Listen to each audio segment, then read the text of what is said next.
That's why Enterprise is a proud sponsor of the NHL. So no matter how big the game or how small the players, we love getting hockey fans from our seats to yours. That's the Enterprise way. Big Enterprise. We'll pick you up. Any of that stuff. Just bring us a winner. Change things. Change them from the inside out. And yesterday was the very first time in 15 years I've seen anything remotely close to that being changed. After we hear Brendan Shanahan speak today on Sportsnet 590 Fan 2, doesn't this feel like if you're a Leaf fan now, this season's finally put to bed? And I know it's very difficult to not concentrate on the negative, but you're turning the page today. This season's done. Now you're looking forward to a new GM. You're going to get a juicy draft pick. Hell, you might even win the lottery by some act of God. They will. But this season's done now after we hear Shanahan. Put that season to bed. At least there's something you can look forward to as a Maple Leaf fan. And I guess it is blind faith when it comes to Brendan Shanahan. You just hope he's the right for this job, but he can get it together. Great tweet from Mr. Stanley Leaf. I can see the Leafs offering Babcock GM and coach with blank check. That's why he cleaned house. His next coach may be the GM, which catches if you think about it. As you know from... If you think about it.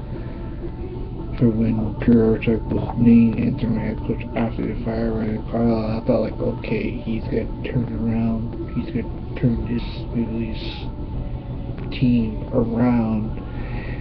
Yeah, they lost games. They won probably like 2 or 3, but it's just like, and I remember the day Pierre was named interim head coach. This is what's up.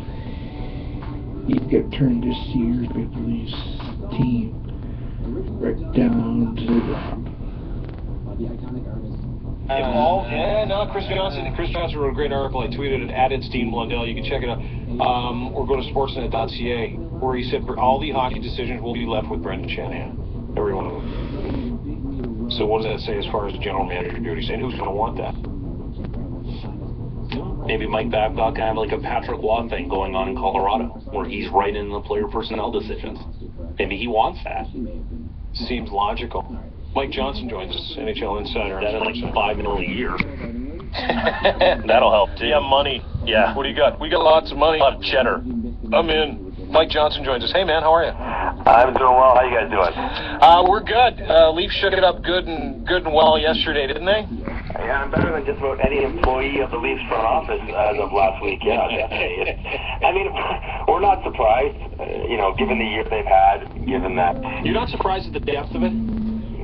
Well, no. I mean, the year that they had was that bad that it warranted wholesale changes, and the fact that Brendan Shanahan, the guy who runs everything, didn't hire any of the people that were let go. They're not his people, and if you're going to come in and run an organization, you are entitled to put whoever you want in the positions you want them, so that you give yourself the best chance that you think you will have success with. And so that means GM, that means player development, that means scouts, whatever it is, he's certainly entitled to. It's surprising because not so much the coaches and the GM, that we see that all the time, but when you cut through most of the scouting staff, we don't see that all the time. But if you don't like what they're doing, if they don't see things the same way you do or the way your team is going to, then yeah, and do it early. And do it early so that these guys can all get right back out there in the job market and try to find another job with a different organizations, as opposed to waiting later in the summer when maybe some positions might have filled up. So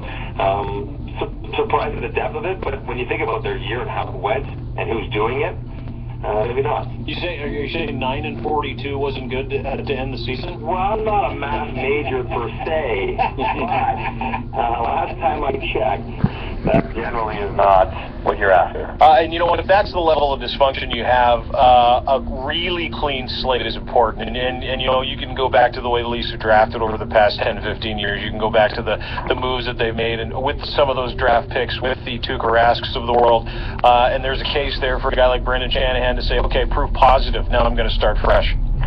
Yeah, obviously you would go through the draft lists and the trades and who thought what and what has worked and what hasn't. I mean, if a particular scout had a great track record of finding Eastern European players late in the draft, then I imagine he wouldn't get fired. But if they didn't, then he might. So he's not letting go of people just because. No. He wants to put his best team, the team that sees hockey the same way, and I think that is important because he and his management team, whether it's Mark Hunter or Kyle Dubas, they see a team built a certain way, and they see certain kind of players, and they value certain skills in those players. And if you're a scout that has been doing it a different way, then you shouldn't probably work with them because you're not going to find the players that they want. Mike, if you're a Leaf fan, do you just have to kind of take a blind faith and just hope Brendan Shanahan knows kind of what he's doing here? Pretty much, because it's not like he has no track record as an executive. Yeah. Certainly one as a player, and he's a bright guy, there's no denying that, but he's never built a team. He's never ran a team.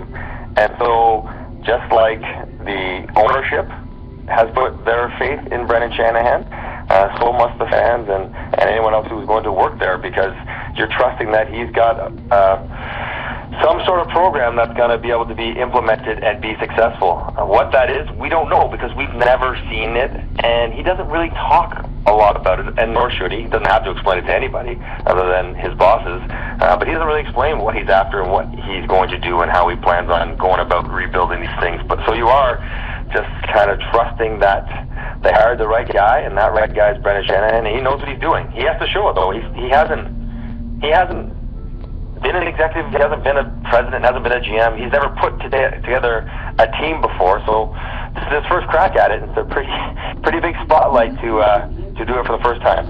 Another big shocker, Ted Nolan out in Buffalo. Well, they were a 30th place team according to their GM. Yeah, but that, you know what, that's like, someone said it best with the Horacek thing on Twitter yesterday. It's like giving someone a hand grenade with no pin.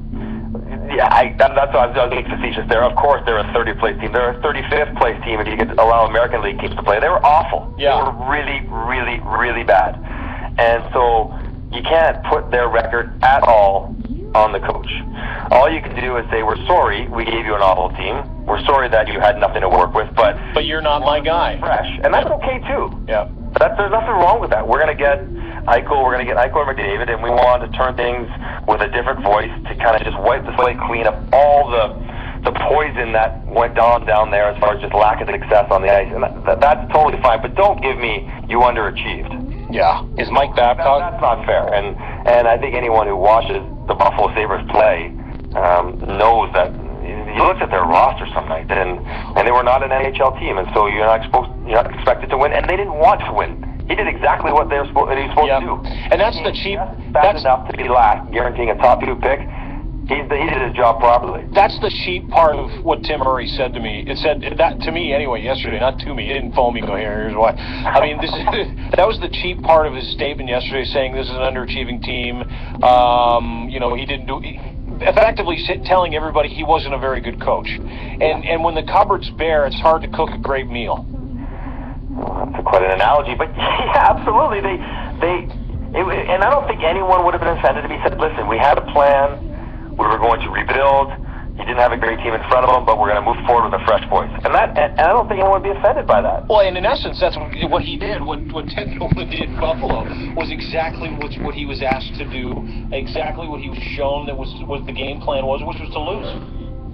Right, and that's not a mystery. Anyone who follows hockey or doesn't even remotely well knows that. So I don't think you're undermining your performance as a GM if you're Tim Murray by saying that. Listen, it's just, he did what he's supposed to do, and we're moving forward with somebody else. And you're allowed to, and you're entitled to. But to try to somehow pin it on a bad coaching job as the reason for the departure, that's weak. Like, does Ted Nolan coach in the NHL again? Oh, I tell you what, that's a very good question. He obviously had a hard time getting back last time. He's a polarizing guy. He's a very strong-willed guy, and a lot of GMs like to have a good working relationship and have the coach be somewhat subservient to them. He's not easy to do that with. So he's going to have a hard time. There won't be many places that he could find that job. Having said that, he gets guys to play hard for him. You may not like his strategy, you may not like his personality, but he gets guys to play hard. He talks to the players on his teams, both past and present, and they want to play hard for him. So that's a big part of being a coach in today's NHL, but I don't know. I wouldn't say with big confidence he will. Mike, last couple questions here. Real quick, one-word answers, Montreal or Ottawa? Oh, Montreal